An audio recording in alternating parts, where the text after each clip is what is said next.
ఇకపోతే ఈ మధ్య బట్టి విక్రమార్క గారు గోబల్స్ను మించిపోతా ఉన్నాడు. ఆయన గోబల్స్ను కూడా మించిపోతున్నాడు. అసెంబ్లీలో అప్పుల విషయంలో అబద్దాలు మాట్లాడిండు. బీఆర్ఎస్ హయాంలో జరిగిన అప్పు కేవలం 4,17,000 కోట్లు మాత్రమే.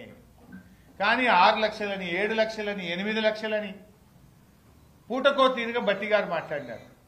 నిన్న మహబూబ్ నగర్ జిల్లాకు పోయింది బట్టి గారు. నాగర్ కర్నూలులో నిన్న మాట్లాడుతూ అట బీఆర్ఎస్ హయాంలో ఒక్క ప్రాజెక్టు పూర్తి కాలేదట, ఒక్క ఎకరానికి నీళ్లు ఇయ్యలేదని మాట్లాడతాడు. మాట్లాడేటప్పుడు కొద్దిగా సోయన్న ఉండాలి. నువ్వు నిలబడ్డ నాగర్ కర్నూలులో, మీరు మాట్లాడిన మహబూబ్ నగర్ జిల్లాలో బీఆర్ఎస్ హయాంలో 4,000 కోట్లు ఖర్చు పెట్టి 6,50,000 ఎకరాలకు నీళ్లు ఇచ్చాం. నువ్వు ఒక్క ఎకరానికి నీళ్లు ఇయ్యలేదంటే 6.5 లక్షల ఎకరాల్లో ప్రతి పంటకు నీళ్లు వచ్చే రైతులు నిన్నేమనుకుంటారు? బట్టి విక్రమార్క గారు, మీ గౌరవం ఏమైనా ఉంటుందా? నువ్వు మాట్లాడిన ఒక మహబూబ్ నగర్ లోనే 6.5 లక్షల ఎకరాలకు నీళ్లు ఇచ్చాం, ఎన్నో ప్రాజెక్టులు పూర్తి చేశాం.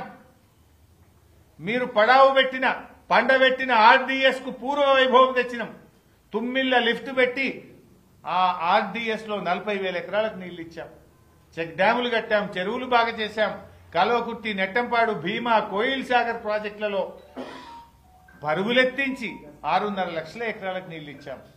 బట్టి గారు మాట్లాడతారు ఒక్క ఎకరానికి నీళ్లు ఇయ్యలే, ఒక్క ప్రాజెక్టు పూర్తి కాలేదని మాట్లాడితే ప్రజల్లో మీరే పలచనవుతారు. మీ విశ్వసనీయత మీరే తగ్గించుకున్న వాళ్ళు అవుతారు. ప్రజల్లో గౌరవాన్ని కోల్పోతారు. సోయి తెచ్చుకొని మాట్లాడండి. కావాలంటే నేను బహిరంగ చర్చకు సిద్ధం. బట్టి గారు, ఒక్క ప్రాజెక్టు పూర్తి కాలేదు, ఒక్క ఎకరానికి నీళ్లు ఇయ్యలేదని నువ్వు అన్నావు కదా, ఎక్కడికి రమ్మంటావు? మధిరకు రమ్మంటావా? ఖమ్మంకు రమ్మంటావా? సెక్రటరేట్కు రమ్మంటావా? మీ ప్రగతి భవన్కు రమ్మంటావా? లేదు ఏ మీడియా ఆఫీస్కు రమ్మంటావో చెప్పు, నేను వస్తా.